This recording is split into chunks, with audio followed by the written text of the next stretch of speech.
اور ایک آپ کو اپنا تجزیہ بتاؤں کہ دنیا پھری اور پھر کبھی جنگل، کبھی عرش، کبھی فرش، میں جو شعر پڑھا کرتا ہوں، کبھی عرش پر، کبھی فرش پر، کبھی ان کے در، کبھی در بدر، کبھی عاشقی تیرا شکریہ میں کہاں کہاں سے گزر گیا۔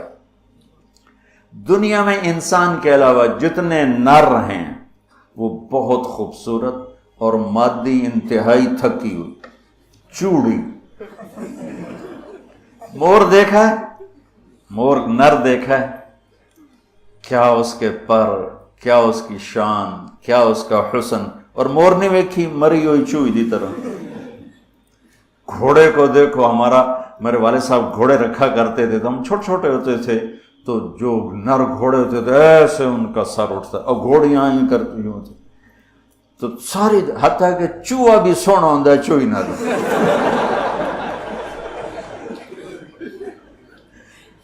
نر کبوتر دیکھو، مادہ کبوتر دیکھو، نر شیر دیکھو، شیر نہیں دیکھو، کھوتا بھی سونا ہے کھوتی نر۔ یہ میرا ایک تجزیہ ہے کہ انسان کے سوا جتنی مخلوق جاندار، اس میں نر خوبصورت ہے، مادہ اس کے مقابلے میں بالکل ماٹھی، اور انسانوں میں اس کے برعکس ہے، اس میں مادہ خوبصورت ہے، نر اس کے مقابلے میں نوکر ہی لگتا ہے بیچارہ۔ اللہ نے عورت کو حسین بنایا، مرد سے زیادہ حسین اللہ نے عورت کو بنایا، اور جنت کی بھی سب سے بڑی نعمت اللہ کی رضا اور نبیوں کا پڑوس اور اللہ کا دیدار، جو ایک روحانی نعمتیں ہیں۔ اس کے بعد جو جنت کی سب سے بڑی نعمت ہے وہ جنت کی نیک عورت ہے، جنت کی حور ہے۔ اسی سے بابا آدم علیہ السلام جو جنت میں اداس پھرتے تھے، جب ماں جی آئے تو ٹھر پائے آدم علیہ السلام، خوش ہو گئے، واہ واہ جوڑی بن گئی، جوٹی دار آ گیا۔ اور یہ بات تو آپ سب کو معلوم ہے کہ اللہ نے یوسف علیہ السلام کو سب سے حسین بنایا، لیکن یہ بات کم معلوم ہے کہ عورتوں میں سب سے حسین اللہ نے حوا کو بنایا۔ ایسے حوا، آج تک کوئی عورت ایسی خوبصورت نہیں پیدا کی گئی جیسے اللہ تعالیٰ نے حضرت حوا کو پیدا کی۔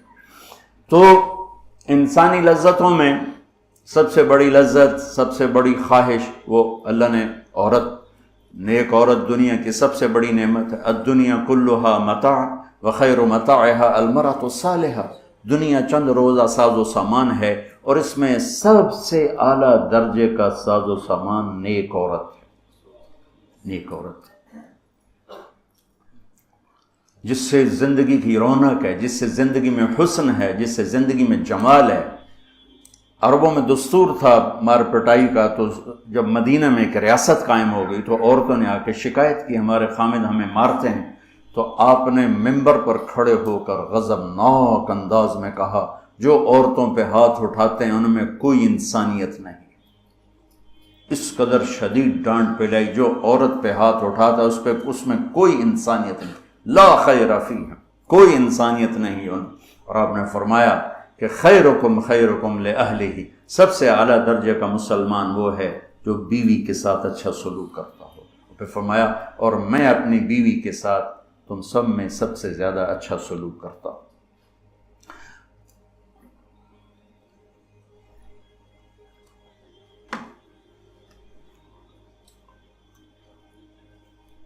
آپ نے 9 گھر آباد کیے جب آپ دنیا سے گئے، 9 بیویاں تھیں، اور کسی گھر میں روٹی نہیں کھانے کو، دودھ نہیں پینے کو، دوا نہیں لینے کو، اور بیویاں قربان ہو رہی ہیں، صدقے واری جا رہی ہیں۔ کس بات پر؟ آپ کے اخلاق، آپ کا حسن سلوک، آپ کا اظہار محبت، آپ کی رواداری، آپ کا انصاف، آپ کی دلداری۔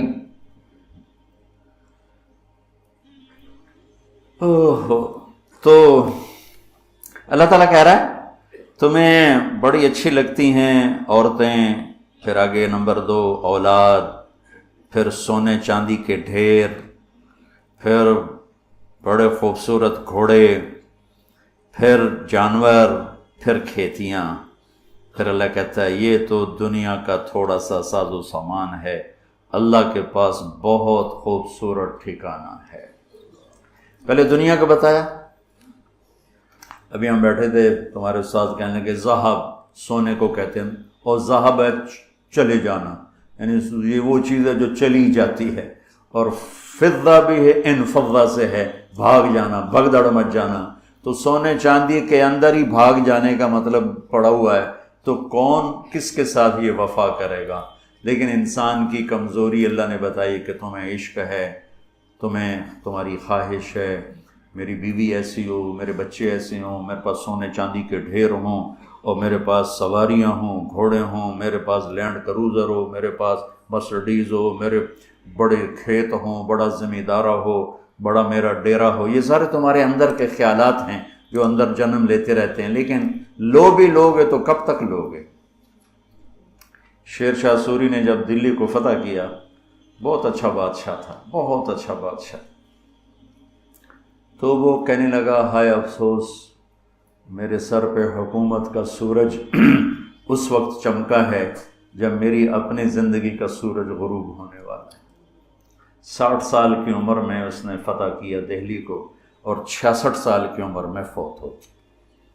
تو یہ ساری چیزیں کسی کو مل جائیں، پیدائشی طور پر مل جائیں، وقت کتنا ہے؟ 60 70۔ زیادہ بوڑھا ہو جائے تو اولاد ہی تنگ پہ جائیں۔ مولانا صاحب دعا کرو ابا جی نو خیر ہو جاوے، یعنی تر جاوے، ماں جی تیرا مت ہو جاوے۔ لیکن اب اولاد سے خود سنا ہے، یہ دعا کرو ماں جی سوکھے ہو جاؤ، مطلب مر کے مگرو لے جاؤ۔ اولاد موت کی دعائیں مانگتی، تو اب اللہ اس کے تقابل میں لاتا ہے، قل اُنَبِّئُكُم بِخَيْرٍ مِّن ذَلِكُمْ۔ انبیو کا مطلب ہوتا ہے بار بار بتانا۔ لگا کہ جو تمہیں نظر آ رہا ہے اس سے تو تم اثر لے رہے ہو، میں تمہیں بار بار بتاؤں گا، پوری جنت کو قرآن میں پھیرا دوں گا، کبھی یہاں کبھی وہاں، کبھی یوں کبھی یوں، کبھی نہر، کبھی باغ، کبھی حور، کبھی سونا، کبھی چاندی، کبھی لباس، کبھی کھانے، کبھی اپنی رضا، کبھی زندگی کا ابدی سرمدی ہونا۔ انبے، بار بار تمہیں میں جنت بتاؤں گا۔ اللہ کے فضل سے بر صغیر میں جنت سب سے پہلے اللہ نے میری زبان سے کہلوائی، ورنہ کسی بڑے سے بڑے علامہ خطیب نے جنت کو نہیں کھولا۔ سب سے پہلے جنت اللہ نے میرے ذریعے سے چلوائی، اور وہ بھی ایک عجب میرے رب کا نظام تھا۔ ہم نے بھی پڑھی تو نہیں تھی، نہیں ہمیں پڑھائی گئی تھی۔ جنت کے ابواب چلوائی، تیز گام چل رہی تھی، نہ پڑھنے والے کو پتہ نہ پڑھانے والے کو پتہ۔ تو میں سال لگا رہا تھا، 80 81 میں نے سال لگایا جماعت میں۔ تو فروری کا مہینہ تھا اور ہماری گجراں والے تشکیل تھی، اور کویت کا ایک عرب میرے ساتھ تھا، اکرم اس کا نام تھا، اصل کہیں وہ ترکی تھا لیکن نسلوں سے آباد تھا۔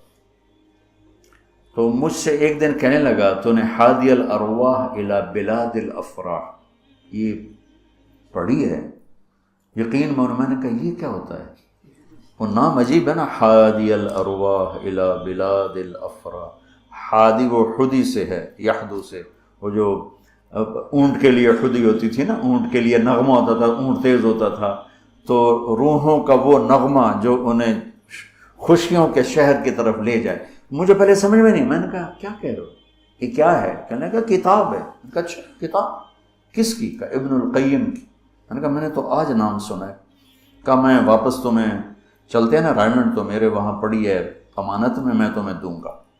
تو ہماری 10 دن کی تشکیل تھی، ہم واپس آئے تو اس نے مجھے وہ کتاب پکڑائی، میں نے اس کو پڑھنا شروع کیا۔ سب سے پہلے میرے رونگٹے کھڑے ہوئے کہ یا اللہ، اتنا بڑا تیرا مہمان خانہ، اور ہمیں سوائے لفظ جنت کے علاوہ معلوم ہی نہیں کہ وہ کیا دولت ہے، کیا خزانہ۔ تو کس طرح ہم دنیا سے بے رغبت ہوں، کیسے غلط عورتوں کے پھندوں سے بچیں گے، کیسے دنیا کی چمک دمک سے ہم بچیں گے جب تک ہمارے سامنے جنت کی رونق نہ ہو۔ جنت، ایک نوجوان کہنے لگا اللہ حوروں کا لالچ کیوں دیتا ہے؟ میں نے کہا زنا کو روکنے کے لیے، کہ لوگ شادی کر کے بھی زنا نہیں چھوڑتے۔ تو اللہ تعالیٰ نے کہا پاک دامن ہو جا، میں نے تیرے لیے جنت کی خوبصورت لڑکیاں تیار کر کے رکھی ہیں، وَزَوَّجْنَاهُمْ بِحُورٍ عِينٍ، اور ہم خود تمہارا نکاح کریں گے جنت کے حوروں کے ساتھ۔ اللہ نکاح پڑھے، سبحان اللہ۔ تو میں سال میں تو چل ہی رہا تھا، اور میرے اس وقت ہوئے تھے ستمبر، اکتوبر، نومبر، دسمبر، جنوری، 5 مہینے گزرے تھے اور باقی 7 مہینے پڑے تھے۔ سب سے پہلے سال میں نے لگایا تبلیغ میں، پہلے 7 چلے ہوتے تھے۔ میں نے جنت کو شروع پڑھتا اور بولتا، جماعتوں میں تو پھر رہے تھے، ادھر پڑھنا ادھر بولنا، ادھر پڑھنا ادھر، وہ سارا ایک دم میری ہوا جو شہرت کی، ایسے ہوا کی طرح میرا نام پھیل گیا کہ کبھی کسی نے جنت سنی نہیں تھی۔ وہ کہا یہ ہم نے تو 50-70 سال عمر ہے، کوئی کہ 80 سال عمر ہے، کوئی کہ میری 50 سال عمر ہے، میری 60 سال عمر ہے، میں نے زندگی میں کبھی جنت کو نہیں سنا، میں نے پہلی دفعہ آپ سے جنت کو سنا۔ تو وہ جو میں پہلے مشہور ہوا لوگوں میں، وہ جنت کی وجہ سے، کہ جنت کو میں نے بیان کرنا شروع کیا۔ سارا 1000 آیات ہیں جنت اور جہنم پر، اور کوئی بیان ہی نہیں کرتا۔ کون ہم مرنا چاہتا ہے؟ کون غربت چاہتا ہے؟ کون بیماریاں چاہتا ہے؟ کون دکھ چاہتا ہے؟ ہر ایک چاہتا ہے کہ ایک آئیڈیل لائف ہو، آئیڈیل گھر ہو، ایک خوبصورت زندگی ہو۔ تو اللہ نے کہا میں نے چھپا کے رکھی ہے، اب تھوڑے دن میری مان لو، پھر تم آ جاؤ، پھر دیکھو میں تمہیں کیسے دیتا ہوں۔ تو قل انبئکم بخیر من ذالکم، میں تمہیں یہ یہاں کی عورت، یہاں کی اولاد، یہاں کا سونا چاندی، یہاں کے گھوڑے، یہاں کی سواریاں، یہاں کی لینڈ کروزریں، یہاں کے جانور، یہاں کی زمینیں، جائیدادیں تو تم دیکھ رہے ہو، تمہیں ایک اور جہان بتاؤں؟ ایک اور جہان بتاؤں؟ یا اللہ کون سا ہے؟ قل الذین اتقوا، وہ سب کے لیے نہیں ہے، وہ ان کے لیے ہے جو میرے یار بنیں گے، جو مجھ سے دوستی لگائیں گے، سب کے لیے نہیں ہے۔ یہ وہ ہیں جو میرے یار بنیں گے، للذین اتقوا۔ یہ ہمارے دیہاتی کہتے ہیں اللہ آپ پہ بشکش، اور یہ زیادہ پڑھے لکھے لوگ کہتے ہیں یہ ایم ہی ہمیں ڈرائی رکھتے ہیں، کچھ بھی نہیں ہے۔ تو ایسی بات نہیں ہے۔ اللہ تعالیٰ نے حسین اور یزید میں فرق کرنا ہے۔ رات کو شراب پینے والا اور رات کو نماز پڑھنے والا برابر ہو جائے۔ میرے نبی کے نواسے نے جان کیوں دے دی، نسل کیوں ذبح کروا دی؟ اگر یہی فیصلہ ہونا ہے کہ رات کو ناچنے والی، رات کو رونے والی برابر ہو جائیں، رات کو پوڑی بیچنے والا، شراب بیچنے والا، اور صبح سے شام تک حلال کمانے والا، تھک کے گھر جانے والا، اللہ ان کو برابر کر دے۔ سچ بولنے والا، جھوٹ بولنے والا برابر ہو جائیں گے، نماز پڑھنے والا، نہ پڑھنے والا برابر ہو جائیں، سود کھانے والا، حلال کھانے والا برابر ہو جائیں۔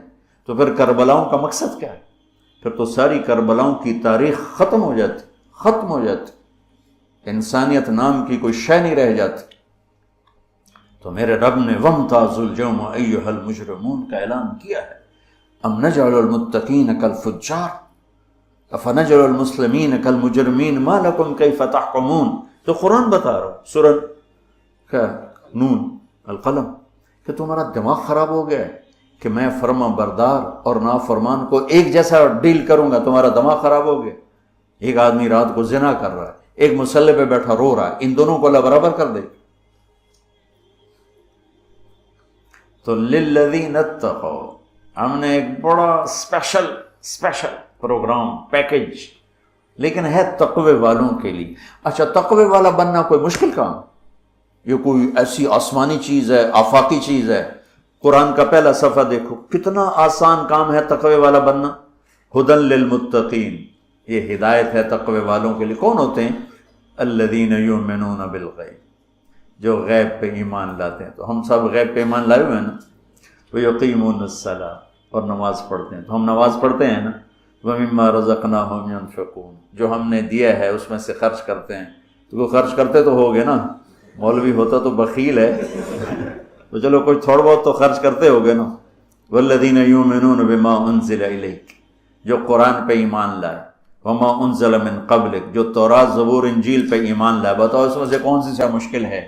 ایمان لانے میں پھر ساری شرطیں آ جائیں گی نا۔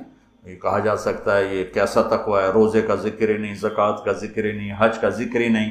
تو والذین یؤمنون بما انزل الیک، جو قرآن پہ ایمان لائے تو زکوٰۃ بھی دینی پڑے گی، حج بھی کرنا پڑے گا، سچ بھی بولنا پڑے گا، جھوٹ بھی چھوڑنا ہوگا، حرام بھی چھوڑنا ہوگا، وہ تو سارا اس میں آ گیا۔ تو للذین اتقوا، تقوی والا کوئی آفاقی ہو، تسی تو جو بڑے تقوی والے ہو. ارے بھائی ہر مسلمان بڑی آسانی سے تقوی والا بن سکتا ہے، چند تو چیزیں ہیں، کر لو تو تقوی آ جائے گا.